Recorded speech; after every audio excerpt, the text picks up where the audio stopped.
नमस्कार मित्रांनो, तुम्ही सगळे बघत आहात ऑटो फिरो युट्यूब चॅनल आणि आज आम्ही तुमच्यासाठी घेऊन आलो एक ब्रँड न्यू व्हिडिओ ज्यामध्ये आम्ही डिस्कस करणार आहोत जे ईव्ही सेल्सची आता इंडियामध्ये सिच्युएशन आहे. बेसिकली आपल्याला माहिती आहे की आता आपण रिसेंटली बघतोय की ईव्हीच्या जे मध्ये एकदम सेल्स वाढत होते कन्सिस्टंटली ते आता स्टेबलाइज झालेत आणि हं. थोडाफार डाऊनफॉल पण दिसतोय आपल्याला म्हणजे एका थोडे थोडे कमी होतात एका थोडे थोडे जास्त होतात. तर आम्ही दोघं मिळून ती सिच्युएशन डिस्कस करणार आहे. आमच्या दोघांचे पण जे काही इन्फो आहे त्याच्यावरती आम्ही डिस्कशन करणार आहे. आम्ही बरेचसे आर्टिकल्स रीड केलेत, ओव्हरऑल पॉडकास्ट पण ऍक्च्युली बघितलेत बऱ्याच जणांचे आणि रिसर्च करून आज आम्ही इथं या विषयावरती डिस्कस करायला आलो. तर हं. Shubhankar, let's start with the podcast. बरोबर आहे. हो, चला. सो या वी नो की हा खूप दिवसांनी व्हिडिओ येतोय, बट आम्हाला असं वाटलं की एक नवीन पद्धतीनं जरा चर्चांच्या फॉर्मॅटमध्ये आम्ही जरा व्हिडिओ बनवावे, तर त्याबद्दल आम्ही जरा रिसर्च करत होतो. सो मध्ये एक गॅप पडलाय, but anyways let's start with today's video. तर हं. You know what I think is the main reason for ईव्हीच्या सेल्स डाऊनफॉल इज सर्वसाधारणतः ईव्हीचे जे काही अर्ली अडॉप्टर्स होते हां. ते एका लेवलला पोहोचलेले आहेत. म्हणजे किती जण अशी अर्ली अडॉप्टर्स किती जण असतात ना जे पहिले सपोर्ट की करतात ईव्हीला ते सगळे असतात नॉर्मली. येस, बेसिकली की ज्यांना नवीन काहीतरी गोष्ट ट्राय हां. आउट करायची असते. एखादा बरोबर. माणूस जो फर्स्ट टाइम गाडी घेतोय त्याच्यासाठी तू बघशील तर एखादी ईव्ही घेणं is not the most ideal thing. हं. आपण जर आता आपल्याकडे पण सपोज ज्या कार असेल, आपण लांब लांब ड्युरेशनला ट्रॅव्हल करत असतो बरोबर आहे. आणि तिथं आपल्याला ह्याची काळजी करणं की मला गाडी 2-3 तास चार्ज करून ठेवायची, चार्ज करत लावायची आहे. हं. म्हणजे फॉर एक्झाम्पल जर आपण प्लॅन केलं की we have to go from Pune to Mahabaleshwar आणि महाबळेश्वरनं परत पुण्याला, तर बरोबर. जवळपास हा 150-150 किलोमीटरचा रस्ता आहे. 150-120 वगैरे किलोमीटरचा रस्ता आहे. आणि मोस्टली सगळ्या ईव्हीचा किती आहे आपलं हे 300 रेंज? मॅक्स 300. 300 राईट. नेक्सॉनची I guess around 300 right. Hmm. म्हणजे क्लेम नेक्स्ट. करताना 400 हां, वगैरे हां. करतोय, बट मिळताना ते 300च्या आसपास मिळते. सो त्या केसमध्ये आपण या गोष्टी थ्रू नाही जाऊ शकत की हं. आपल्याला मध्येच जाऊन कुठेतरी चार्ज करायचंय. कारण mostly you know there is a blogger known as, म्हणजे there is a traveller known as Mark something. Mark त्यानं ट्रॅव्हल्स. हा म्हणजे त्याचं नाव नाही माहिती अख्खं. Okay. So that's why said Mark. So त्याचे ओके. तू व्हिडिओ बघितले? हो, बघितले ना. बरेच बघितले आतापर्यंत. Yes, so he is basically traveling from Germany on his electric bike. हं. जी तो complete Germany, Turkey, then Iran, Pakistan असं इंडिया आलेला आहे. म्हणजे जर्मनीवरनं युरोपमधनं पास होऊन हं. टर्की, इराण, पाकिस्तान, इंडिया असं तो आलेला आहे. आणि त्याचे व्लॉग बघून तुम्हाला कळतं की इलेक्ट्रिक व्हेकल वरती ट्रॅव्हल करायला तुम्हाला केवढं प्लॅन आधीपासून करावं लागतं. तुम्हाला आधी सगळे चार्जिंग स्टेशन बघून ठेवायला लागणार कुठल्या सिटीमध्ये आणि जायचं आहे. मग त्याप्रमाणे तुम्हाला तुमचे येस, प्लॅन करायला लागणार की तिकडे तुम्ही जायचं आहे. कारण मग नाहीतर मग तुम्हाला तुमचे बाकीचे प्लॅन ड्रॉप करायला लागणार की ही जागा चांगली आहे, येस, पण इकडे तुम्हाला ईव्ही स्टेशन मिळणार नाही का सर्व्हिस मिळणार नाही चांगली. येस. फा प्लस ऍडिशनली तिथं हं. जाल तर तुमचं ते ईव्हीचं चार्जिंग स्टेशन चालू असेल का नसेल याची पण गॅरंटी हां, नाही. ते पण एक आहे. प्लस तुम्ही मग जास्त रुरल एरियात जाऊ शकणार नाही त्यामुळे. तुम्हाला मेन म्हणजे रुरल अर्बनमध्ये हां, तुम्हाला मेन म्हणजे अर्बन एरियात फिरायला लागणार जास्त. अर्बन एरियामध्ये सुद्धा मेनली हायवेज वरती, असं पण नाही की हं. तुम्ही दोन अर्बन एरियाजला कनेक्ट करणारा एक लाईक छोटा रोड आहे ज्यावरती जास्त इलेक्ट्रिक काही विषय नाहीये, तर हं. तुम्ही त्यावर करू शकता. In fact in his vlogs I have seen की तो इलेक्ट्रिक जिथं कुठे चार्जिंग पॉईंट असतो, ईव्ही चार्जिंग पॉईंट, हं. तिथं तो गाडी चार्जिंग लावतो, शेजारी बसतो आणि तिथं तो डॉमिनोज ऑर्डर करतो आणि तिथं खात बसतो. बिकॉज दरवेळेस तो जिथं कुठं गाडी चार्जिंगला लावतो ते कधी कधी पेट्रोल पंपावर असू शकतं, हं. कुठेही रॅन्डमली असू शकतं, कधी कधी बरोबर आहे. बिल्डिंगच्या आतमध्ये असतं, कधी कधी हॉटेल्सच्या बेसमेंटमध्ये असतं. हं. सो त्या केसमध्ये it is very difficult to manage this entire EV infrastructure. आणि पूर्ण आपल्या सगळ्या मार्केटला इव्हिलाइज व्हायला फार फार वेळ लागणार आणि ते पॉसिबल पण नाही आहे ॲक्च्युली येस, हे एक इनफॅक्ट आपण हे पॉईंटपर्यंत. इंडियामधलंच फक्त बोलतोय. तू हं. जर बाहेर सुद्धा बघशील तर आता ईव्हीचे जे सेल्स खूप ग्रो झाले होते ते हळूहळू स्लो डाऊन व्हायला लागली त्याची ग्रोथ. हं. आणि मी एक हे वाचलं आर्टिकल वाचलं, ज्यात त्यांनी सांगितलेलं की मागच्या वर्षी जे मे किंवा जूनमध्ये सेल होते ना, त्यापेक्षा म्हणजे येस, पर्सेंटच्या प्रमाणे, त्यापेक्षा यावर्षी अराउंड 22% ते डिप्रिशिएट झाले सगळे सेल त्यांचे. USA पकड किंवा बाहेरचं कंट्री पण बघ. कारण आणि ते फार जास्त आहे डिप्रिशिएट व्हायला एवढं लवकर. कारण ॲज यू नो की इनफॅक्ट ईव्ही जस्ट चालू झाले आता वर यायला चालू झालेलं आणि ते येस, परत लगेच खाली पण 2 वर्ष यायला आय लागलं. गेस. दोन दोन नाही 5 वर्ष झाली 5 असतील वर्ष बघा अराउंड. अप्रॉक्स. जेव्हा टेस्ला लॉन्च लॉकडाऊनच्या झालं. आधी हं. कम्प्लीट टेस्लाची बूम सगळी पिकअप झाली. बरोबर आहे. म्हणजे सायबर ट्रक ट्रक अनाउन्समेंट हम्म. जेव्हा झाली त्यावेळेस आय गेस ईव्हीचा एकदम असा जो काही ग्रोथ होती ती हाय वरती होती, पण ती स्लो डाऊन व्हायला लागली थोडी थोडी. आणि माझ्या मते काय आहे ना, ई व्हीचं एक मेन ब्रेक पॉईंट कुठे येतो, जेव्हा तुम्ही गाडी घेता आणि नंतर जेव्हा तुम्ही तिला परत येस. सेल करा जाता, तेव्हा येस. ॲज पर रिसर्च त्याचं काय झालं की त्याची value in after almost 3 years और 2 इयर्स ओनली त्याची व्हॅल्यू अराउंड 45 to 40% डिप्रेस होते लगेच, जी येस खूप मेन. जास्त आहे. येस येस येस तू ऍडिशनल त्याला मेन रिझन काय आहे ना की त्याची व्हॅल्यू एवढी कमी व्हायला. हम्म. दॅट इज 2-3 वर्षानंतर मला माहित नाही, बट मी is a channel known as high peak autos आणि अजून असे काही ओके. हां. चॅनल्स आहेत जे सेकंड हँड कार बद्दल बोलतात, हम्म. की काही काही इंटरनॅशनल पण जसं की मी हाय पीक ॲटोज म्हटलं ते युरोपियन युकेचं चॅनल आहे. हम्म. सो त्यांचं बेसिकली ते व्हिडिओज बनवतात ते युज्ड कार्स बद्दलच बनवतात, cheap used cars second hand कार्सच्या वगैरे बद्दल. हम्म. सो सिच्युएशन काय होती की तुझी जी बॅटरीची ओरिजिनल रेंज असते जी ऑलरेडी 400 किलोमीटर वगैरे त्यांची व्हॉट एव्हर त्यांची ती प्रेडिक्ट असते क्लेम्ड असते. क्लेम्ड असते. हां. येस ती डायरेक्ट डिक्रीज होते तुमची 70-60% हां. अराउंड 5-6 वर्षांनी काही काही कार्स. आणि त्या केसमध्ये त्या कारची प्राइस जी आहे ती खूप जास्त डिप्रिशिएट होऊन जाते. बरोबर आहे. सो तो जे कोण म्हणजे कारण तिथं बघशील तर एक 5-6 वर्षापूर्वी हे सगळे इलेक्ट्रिक बूम आली तेव्हा हम्म. तिथं सेकंड हँड मार्केटमध्ये कार्स यायला लागल्यात युरोपमध्ये आणि हम्म. अमेरिकेमध्ये. सो त्यांच्याकडे जे काही डिप्रिसिएशन दिसतंय त्याचा इफेक्ट इंडियन अर्ली अडॉप्टर्स जे आहेत ते शेवटी ते जगाबद्दल त्यांना माहिती असतं की काय हां. चालू हां. आहे जगात. बिकॉज हे सगळे early adopters mostly urban centres मध्ये राहतात लाईक पुणे, बरोबर आहे. मुंबई, हां. बेंगलोर, हैदराबाद. सो त्यांना माहिती असतं की जगाच्या अराउंड काय चालू आहे. सो तिथनं जे काय हे प्राइस डिप्रिसिएशनचे रिपोर्ट्स येतात त्याचा इफेक्ट आपल्या इथं पण पडतो. हम्म. हम्म. हम्म. आणि in fact hmm. There was a podcast done by ॲटोकारचे आय डोंट रिमेंबर कोण दोघं होते. Autocar I think India so you can Cyrus search. Was there, Cyrus and no no Cyrus is not a Autocar, Cyrus is power. Power lift. हां. अरे. या ॲटोकारला I forgot their name. Anyways hmm. They made a podcast ज्याच्यामध्ये ते पण याबद्दल बोलत होते. सो जेव्हा इंडियन युट्यूबर्स और इंडियन ॲटो जर्नलिस्ट ह्याबद्दल बोलायला लागतात त्यावेळेस वी कॅन सी की त्याचा इफेक्ट इंडियन मार्केटवरती पण पडतो. हम्म. बरोबर आहे. सो फॉर आय गेस आपण काय पॉईंट केले 3-4 पॉईंट्स आपण कव्हर केले. आणि अजून एक ऍटलीस्ट. काय आहे ना पॉईंट की येस. जेव्हा तुम्ही आईस गाडी घेता, त्यात काय असतं की तुम्हाला मेंटेनन्स करायला लागतं, दर एक 2-3 महिने काही पर्टिक्युलर किलोमीटर मेंटेनन्स करायला लागतो. येस. याची प्राईस असते अराउंड तुम्ही पकडा नॉर्मल मेंटेनन्सची 10,000 पकडा, आणि जे तुमचं येस. ॲन्युअल मेंटेनन्स असतो जेव्हा लार्ज लॉंग टर्म मेंटेनन्स असतो तर अराउंड 20-30,000 येस. पकडा. जे पाईल अप करून येस. अराउंड आफ्टर 5 इयर्स ते अराउंड तेवढंच होतं जेवढे तुमची नवीन बॅटरीची कॉस्ट असते. हां. तुमची नॉट नवीन रिअली. बॅटरी थोडी कमी असतं, थोडं कमी होतं. पण खूप कमी होतं. पण विषय काय असतो नॉर्मली, की जेव्हा तुम्ही एक नवीन बायर असेल इलेक्ट्रिकलचे, का तुम्ही जस्ट नवीन चान्स घेत असं नवीन गाडी टेस्ट करायचं, तुम्ही पहिल्या 4 वर्ष तर त्याला म्हणाल की अरे खूप कॉस्ट कन्झ्युम, खूप कॉस्ट सेव्ह करते. पण हम्म. जेव्हा तुम्हाला अचानक बॅटरी बदलायला लागेल, तेव्हा जो अचानक तुम्हाला हम्म. 5.5 लाखाचा फटका बसेल ना, तो हा. फार एक जास्त हॅसल असतो कम्पेअर्ड टू तुम्ही स्लोली स्लोली पैसे देणं in services. Exactly that's what I was saying की सर्व्हिसिंगला एवढा खर्च नाही येत. फॉर हम्म. एक्झाम्पल आता मी तुला सांगू शकतो होंडाचं आणि मारुतीचं. हम्म. की मारुतीची एक सर्व्हिस अराउंड नॉर्मल जर सर्व्हिस असेल माझी तर मला ₹7,000 ती कॉस्ट बरोबर आहे. करते. हां. आणि जर मेजर कुठली सर्व्हिस असेल तर ती 10,000 to 12,000 कॉस्ट करते. हम्म. त्याच्यावरती आजपर्यंत माझा खर्च नाही गेला. होंडाला मायनर सर्व्हिस अराउंड 10,000 कॉस्ट करते, मेजर सर्व्हिस 20,000 कॉस्ट करते. हम्म. त्याच्यावरती कधी खर्च नाही गेलेला. बरोबर आहे. सो इनफॅक्ट स्कोडा वगैरे जरी म्हटलं तरी 25-30,000च्या वरची तुमचा मेजर सर्व्हिसचा खर्च नाही जात. आणि आणि नॉर्मली लोक हां. वर्षातनं एकदा सर्व्हिसिंग करतात. सो 5 वर्ष जर तू कन्सिडर करशील और लेट्स से की तुला 8 वर्षांनी बॅटरी हम्म. रिप्लेस करावी लागते. तो ऍव्हरेज जर तू काढलं तर 25,000 पर इयर इंटू 8 वर्ष याचा तुला ₹2,00,000 खर्च अराउंड येतो. 2.5 ₹2,00,000.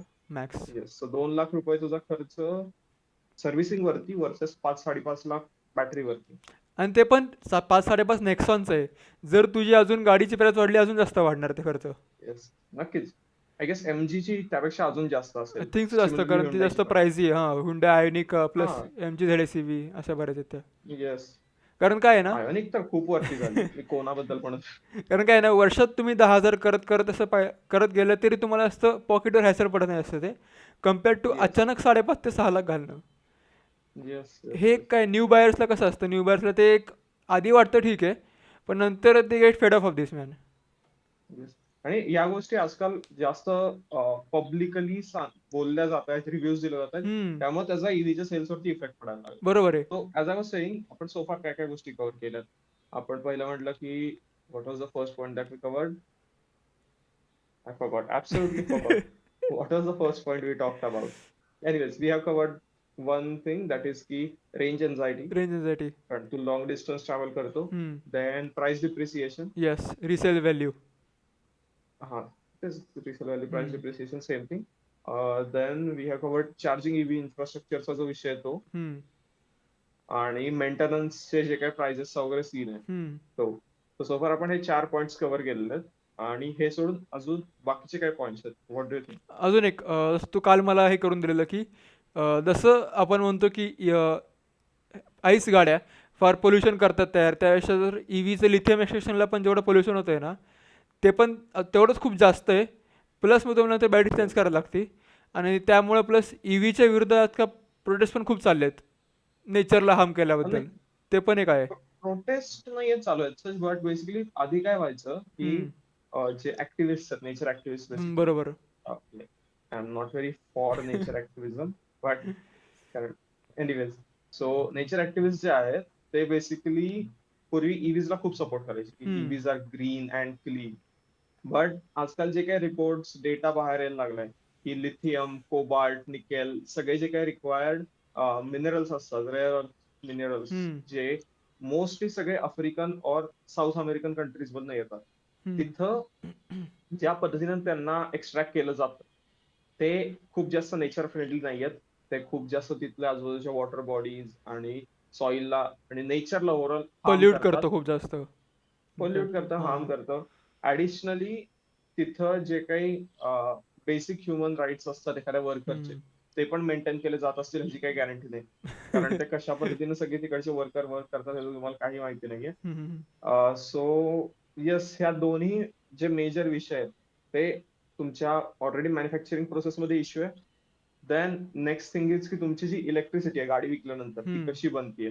सो जी इलेक्ट्रिसिटी तुमच्याकडे येते ती शेवटी इफेक्टिव्हली मोस्टली सगळी कोलनी बनते. बरोबर आहे. फॉर एक्झाम्पल आपण युरोपमध्ये गेलो तर त्यांच्याकडं नॅचरल गॅसनी बनते. सो इफेक्टिव्हली त्याची इमिशन्स तुमच्या पुणे सिटीत नाही होते, पण पुणे सिटी पासून काय जिथे कुठं बाहेर तर थोडी लांबीवरती, होतीये ना. येस, पोल्युशन तर होतच इफेक्टिव्हली. आणि एक फनी थिंग मी लेटेस्ट बघितलं, मी ट्रॅव्हल करत होतो कुठेतरी, तेव्हा बघितलं की एक एव्ही स्टेशन होतं ज्याला पॉवर एक डिझेल इंजिन करत होतं. ते एवढं फनी होतं ना. आजकाल like bro, what efficiency in this man. नाही म्हणजे I don't know what to say. मागे जनरेटर लावला असतो डिझेलचा आणि त्यानं हे करत असतं. आणि मोस्टली तो जनरेटर जो असतो तो BS4 BS6 सारखा असा कंप्लायंट नसतो जसे BS3 कार्स असतात. ऑब्विसली. नाही, BS3. तो ह्याला त्याला BS काही असतं का नाही अरे हां, मला त्याला एक्झॅक्ट माहित नाही. काहीच नसतं. हां. हा, सो त्याच्यावरून छानपैकी काळा धूर येत असतो आणि इथं ग्रीन कलरची नंबर प्लेट लागलेली ईव्ही चार्ज होत असतो. ऍडिशनली हा तर झाला तुझं चल हां. इलेक्ट्रिसिटीचा पार्ट. तिथून पुढं एकदा ती ईव्ही तिचे लाईफ सायकल कम्प्लीट झाली, आपण बॅटरी बद्दल म्हटलं तर त्याच्या रिसायकलिंगचे पण इश्यू आहे. की सपोज ओके. इंजिन वगैरे आपण म्हटलं तर ते इफेक्टिव्हली काय सगळं मेटल आहे, बरोबर आहे. त्याच्यामध्ये असं कुठेही मिक्सचर वगैरे फार ते तुम्ही केलं जात परत नाही. रिडिझाईन करू शकता बरं सगळ्या गोष्टी त्यात. येस, ते सगळ्या सगळं त्याला मेल्ट डाऊन करून रियूज अख्खं करता येतं. जे इथं मिनरल्स मिक्स केले जातात बॅटरी त्याला, ओके अँड ऑल. येस, त्याला रियूज करायला खूप जास्त ऑलरेडी पाणी वगैरे लागतो, खूप जास्त एक्सटेन्सिव्ह प्रोसेस आहे, डिफिकल्ट प्रोसेस आहे. आणि त्यांना पोल्युशन तर खूप होतच होतं आणि सगळ्या गोष्टी त्यामधल्या रियूज होतात असं पण नाही. बरोबर आहे. ते पण एक, आणि प्लस अजून एक आहे की तुमची आधीच ईव्हीची बाईंग कॉस्ट पण फार हाय आहे compared to yes, ICE. Plus मी ते बॅटरी येस. चेंज करायला लागणार नंतर फ्युचरमध्ये जाऊन. दे पाईल up in so much man. म्हणजे तू बघशील ना, बेसिकली ईव्ही आजकाल कोण लोक घेतात इन जनरल, ते लोक घेतात ज्यांना असं दाखवायचे की we are different from the general public, we care about nature, we are greener. So normally ज्यांच्याकडं एक ऑलरेडी क्रेटा और एक ऑलरेडी एक्सयूव्ही, एक ऑलरेडी स्कॉर्पिओ, फॉर्च्युनर और त्यापेक्षा अजून मोठी गाडी जी ऑलरेडी त्यांच्याकडे आहे लॉंग डिस्टन्स ट्रॅव्हलिंग, बरोबर. डिझेल जळवणारी छानपैकी 300-400 हॉर्स पॉवरची, गॅस 500-700 गजलर न्यूटन एक. मीटरची कार, येस, ती ऑलरेडी त्यांच्या पार्किंग मध्ये आहे. पण सिटीमध्ये फिरताना छानपैकी छोटी गाडी पाहिजे, म्हणून हम्म. आयदर नेक्सॉन ईव्ही और Punch M G EV Comet. और येस एमजी कॉमेटचं तर अमीर लोकांमध्ये जे वेळ लागलेलं आहे. M G is going to bring one more EV in same segment, but हो का? with a little SUV stance. Not oh a micro SUV, also SUV stance. Just SUV stance. big but bonnet you and no all. Actually MG Comet आहे ना, तसं जर आपण विचार केला तर चांगली गाडी सिटीसाठी खूप आहे. तू चांगली आहे रे ती. सिटीमध्ये येस एवढीशी गाडी तू कुठून पण फिरव. पार्किंगला एक नंबर काम, की तू कुठेही पार्क करू हा शकतो, ना. अनलाईक या मोठ्या गाड्या. बट नेचर फ्रेंडली अजिबात. जे लोक फक्त पुढे बघून बोलतात ना EV खूप चांगली, त्यांना बॅकग्राऊंड माहित नाही का EVचं काहीच. या आणि सो ऍज आय सेइंग की हे लोक ह्या गाड्या कोण घेतात, जे लोक सेकंड कार थर्ड कार त्यांच्याकडे हम्म. बघतायत सिटी यूज साठी. बरोबर आहे. अं, असे लोक फार जास्त नाहीयेत. लिमिटेड ऑडियन्स फार. त्या लोकांची येस क्वांटिटी कमी आहे. हम्म. सो जेवढ्या लोकांना घ्यायचं होतं त्यांचं ऑलरेडी घेऊन चाललंय. सो हा. त्याचा स्लेल आता स्लोली स्लोली चिल डाऊन व्हायला लागलेला आहे. हा. कारण की एक्स्ट्रा गाडी येस घेणे just like an extra expense, किंवा तुमच्याकडे पैसा पडी की तुम्हाला एक्सपेन्स नुसतं करायचं आहे, संपला विषय. स्वस्त नाहीये त्या गाड्या, हा कारण तेच किती तर. तुझी एमजी कॉमेट पण 8-9 लाखाला 8 लाखाला हो. जाते साधी. टाटा टियागो पण 8-9 लाखाच्या पासून टाटा सुरू टियागो होते. 12 पर्यंत जाते, 11-12. Exactly. So if you see की 11-12 मध्ये तुला टॉप एंड बलेनो ऑटोमॅटिक येऊन जात. बरं तुम्ही नॅनो एवढी गाडी 8 लाखाला घेताय रे. तुम्ही ज्याला चांगली गाडी नॅनो नॅनो चांगली आहे, तिला शिव्या घातल्या, तर हिला ही घेताय तुम्ही 8 लाखाला. काय राव. ऍक्च्युली नॅनोला लोकांनी शिव्या नाही घातल्यावर, का नॅनोला त्याचं मार्केटिंग कमी पडलं ना ऑब्विसली. येस मार्केटिंग कमी नाही पडलं, चुकीचं मार्केटिंग हा. झालं कॅन से. मग ठीक आहे, विषय बट वर करतोय. Yes. So yeah I guess हे पॉइंट्स हम्म. आहेत. हा सोडून अजून काही तुझ्या डोक्यात पॉईंट येतं? अजून असं जसं असतं नाही. हां, अजून एक की EVची जी रनिंग कॉस्ट असते ना, around 1.5 to 2 kilometres of EV car. आणि हम्म, जर कम्पेअर केलं सेगमेंट काय आहेत आपल्याकडं, आईस, हायब्रिड आणि EV, हम्म, तर हायब्रिडची हम्म. असते ऑलमोस्ट 3 किलोमीटर पर रुपीज, आणि ओके. हे जे असतं 2 किलोमीटर पर रुपीज EVचं. तर तुम्हाला 1 किलोमीटरने काय फरक पडणार आहे एवढा. हायब्रिड घेण्यापेक्षा hybrid much more better than EV man. Okay. But you know hybrid साठी मला एक काउंटर आर्ग्युमेंट पण आहे, की हायब्रिड मध्ये पण इफेक्टिव्हली बॅटरी आहेच ना. हां, पण सो त्या बॅट कम्पॅरेटिव्हली काय आहे ना, हायब्रिडची बॅटरी कमी आहे, छोटी आहे बरीच, आणि प्लस त्याला तुम्ही इंजिन सपोर्ट केलं आहे. EVला कसं तुमची गाडी अख्खी बॅटरीवर चालते ना. ॲज वी नो की तुमची बॅटरीचे कसे, जेव्हा अख्खे हे संपतात, लाईफ सायकल संपते ना, लवकर संपते EVला कम्पेअर टू हायब्रिड. तेव्हा हायब्रिडची बॅटरी खूप जास्त चालणार कम्पेअर टू EV, आणि ओके. तिला आय चेंज एम करायला नॉट पण शुअर आय की थिंक इथं सो काय कमी specific. प्राईस लागणार कम्पेअर टू EV, कारण ती छोटी असते बॅटरी. हा yes yes that is the obvious की प्राइस हम्म. त्याला कमी लागणार. बट आय डोंट नो की ती इफेक्टिव्हली बॅटरी चेंज करावीच लागणार. या हम्म. ईव्ही पेक्षा बेटर आहे. तेच. But still pure ice is pure ice. ती मजाची येते ना रेव मीटर, रेव अप करायला, ती नाही रे भाग कशात. नक्कीच. So yeah so far we have covered once again hmm. की तुम्हाला ट्रॅव्हल एन्झायटी कुठेही नसावी, की ह्यासाठी लोक अवॉइड केले होते ईव्ही घेणं. Then second thing is charging इन्फ्रास्ट्रक्चरचा इश्यू. बरोबर आहे. Then third thing is resale value कमी होणं हम्म. सर्वसाधारण त्याची काय मार्केटमध्ये. देन फोर्थ थिंग वॉज की त्या गाडीचा मेंटेनन्स जो आहे तो तसं बघायला गेलं तर तुम्हाला असं स्लॉट मध्ये नाहीये, but over the long term त्याचा मेंटेनन्स तुम्हाला खूप जास्त येऊ शकतो. हम्म. आणि प्लस तुम्ही इनिशियली ऑलरेडी जास्त प्राइस त्याला पे करताय, बरोबर आहे. जी तुम्हाला तुमच्या पर किलोमीटरच्या प्राइस मधनं रिकव्हर करायचं असेल तर खूप जास्त वेळ लागणार खूप आहे. जास्त म्हणजे आणि अप्रॉक्स 8-9 वर्ष पकडायला लागतात त्याला. येस आरामात, कारण मोस्टली ही कार तुम्ही सिटीमध्ये वापरणार, तुम्ही हम्म. हायवेवरती नाही वापरणार. तर तुम्हाला 8-9 वर्षात पण होईल का नाही ह्याची काही गॅरंटी नाही. Because around I don't no काही तुम्ही स्टॅट बघितलेले 1 लाख का 1.5 लाख किलोमीटर तुम्हाला चालवावी लागते ती गाडी, so that you hmm. Can recover the extra paid cost as compared to ICE an engine. Petrol car. Hmm. हा. सो आणि ते सुद्धा तुम्ही रिकव्हर करताय कॉस्ट, असं नाहीये की तुम्ही सेव्ह करताय. हा. जस्ट तुम्हाला रिकव्हर करायला एवढा वेळ म्हणजे लागणार आहे, नंतर तुमचं पुढे होतील हे ती कन्सिडर सेव्हिंग्स करा, वगैरे. तुमचं आता स्पेंडिंगच चालेल आता अजून गाडी घेतल्यावर पण. Yes yes. आणि ते सुद्धा त्या 8-9 वर्षानंतर तुम्हाला बॅटरी रिप्लेस करायला येणार. हा.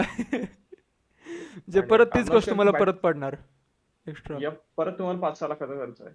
आणि बॅटरी वॉरंटीचा काय सीन आहे डू यू नो? त्याचा रिसर्च नाही एवढा, ते बघायला लागेल त्याचं काय. येस, त्याच्यावरती आम्ही रिसर्च नाही केला त्यावरती. हम्म. स्पेशल व्हिडिओ आपण नक्कीच बनवूया की बॅटरी वॉरंटीचा काय रिप्लेसमेंट. हा. सो येस, ते प्राइसिंगचा आपण एक पॉइंट कव्हर केला. आणि देन वी टॉक्ड अबाउट की कसं पूर्वी ऍक्टिव्हिस्ट कडून, नेचर ऍक्टिव्हिस्ट जे आहेत त्यांच्याकडनं सपोर्ट होत होता या कम्प्लीट हम्म. सिच्युएशनला. बट बिकॉज या कम्प्लीट ईव्ही मॅन्युफॅक्चरिंग आणि सेल्स आणि आफ्टर सेल्स प्रोसेसमध्ये एवढे सगळे नॉन एन्व्हायरमेंटली फ्रेंडली सिच्युएशन्स आहेत, त्याच्यामुळे तो जो एन्व्हायरमेंटल ऍक्टिव्हिस्ट कडनं सपोर्ट होता तो पण कमी हम्म. झालाय. सो हे सगळे मल्टिपल फॅक्टर्स आहेत ते इफेक्ट करतायत ईव्हीच्या सेल्स वरती. बरोबर आहे. आणि येस, आय गेस हे सगळे पॉइंट कन्सिडरेबल आहेत, खूप सारे पॉइंट्स व्हॅलिड पण आहेत. आणि ह्याला सगळ्याला काउंटर आर्ग्युमेंट म्हणून एकच आर्ग्युमेंट जे ऍक्च्युली दिसतं बाहेर, और दोन आर्ग्युमेंट दिसतात. एक आहे की तुम्ही हाच विचार करताय की सगळी एनर्जी कोलवरनं बनते, राईट. हम्म. सो त्या केसमध्ये जर आपण ॲटॉमिक प्लांट्स जर क्रिएट केले, ॲटॉमिक एनर्जीचा जर यूज केला, हम्म. तर क्लोज टू झिरो एमिशन्स आहेत त्या सिच्युएशन मध्ये. बरोबर आहे. आणि सेकंड थिंग इज तुम्ही ॲटॉमिक प्लांट्स सिटीमध्ये तरी आहेत, ऍटलिस्ट. पण एवढे पण जास्त नाही आहेत. येस, आणि आता इंडिया सारख्या कंट्रीमध्ये तर हम्म. आता खूपच कमी आहेत. लाईक फॉर एक्झाम्पल जाग युरोपियन कंट्रीज ऍटलीस्ट तिकडे मूव्ह होत आहे. हा. इंडियात जागेचा एक मेन इश्यू आहे ना, कधी जागेचा इश्यू पण पडतो कधी कधी बरेच वेळा. हे जागेचं नाही, तू ॲटॉमिक प्लांट्स बांधणं हे खूप एक्सपेन्सिव्ह आहे ना. Hmm. Coal is very cheap. बरोबर आहे. सो त्या केसमध्ये आपल्याला अजून सुद्धा, आपण तसं प्राइस सेन्सिटिव्ह मार्केट आहे, सो ती गोष्ट मॅटर करतेच अजून करते. आपलं मार्केट फुल्ली डेव्हलप नाही, डेव्हलप व्हायचं अजून अख्खं बऱ्यापैकी थोडंच राहिलं. येस, हम्म. अजून मिडल लेवलला आपण नाही पोहोचलो. सो हम्म. एनिवेज त्या ग्रीननेस मध्ये एनर्जीच्या हे काउंटर आर्ग्युमेंट आहे, which is also valid argument but really not and practical one, कारण आताची हम्म. सिच्युएशन नाहीये. आणि सेकंड आर्ग्युमेंट जे आहे ते तुम्ही सिटीपासून पोल्युशन लांब नेताय, which is kind of valid. You have to give it to them की तुम्ही सिटीमध्ये पोल्यूट नाही करत आहे. हम्म. आणि थर्ड आर्ग्युमेंट की तुम्हाला इन्स्टंट पॉवर मिळते. But the counter argument to that thing also is की तुमचं हँडलिंग फार वाईट होतं. ओके, ते मला माहित नाही कारण मी कधी ईव्ही चालवलं नाहीये त्यामुळे. अरे द रिझन इज की सर्वसाधारणतः जी बॉडी हेवी आहे ना, म्हणजे मी हम्म. प्रॉपर हार्ड हँडलिंग नाही करून बघितलं कुठल्याही ईव्हीला. Okay. But according to the journalist, because body तुमची हेवी होऊन जाते, स्ट्रेट अवे तुमचं 400 500 700 किलो बरोबर वजन आहे. वाढतं. हो. आणि ते वजन वाढल्यामुळे तुमचं जे कॉर्नरिंग व्हायला पाहिजे कुठल्याही व्हेकल्स, हम्म. त्याच्यामध्ये डिफिकल्टी होते, कारण you are carrying around a much heavier vehicle, much heavier hmm. Object. तर तुम्हाला ते जे काही कॉर्नरिंग मध्ये वगैरे फन येतो एखाद्या आईस व्हेकलला, हम्म. त्याचा इफेक्ट तुम्हाला एखाद्या ईव्ही मध्ये नाही मिळत. बरोबर. सो यस, ह्या सगळ्या गोष्टी कन्सिडर करता ईव्हीचे सेल्स जे आहेत ते ड्रॉप व्हायला लागतात असं आमचं म्हणणं आहे, right. Yes. So yeah, I guess this it for this video. तुमचं काय म्हणणं आहे की अजून कुठले पॉईंट्स तुम्हाला वाटतायत, और कुठले काउंटर पॉईंट्स असतील या सगळ्या गोष्टींना, हम्म. तर मेक शुअर की तुम्ही ते कमेंट डाऊन करताय. आणि तुम्हाला व्हिडिओ जर आवडला असेल तर या व्हिडिओ लाईक नक्की करा, आम्हाला फॉलो करा इंस्टाग्राम वरती, ट्विटर वरती, आणि सबस्क्राईब पण करा चॅनलला. आणि या, this it for this video. We will see you in the next one. Bye bye. Bye.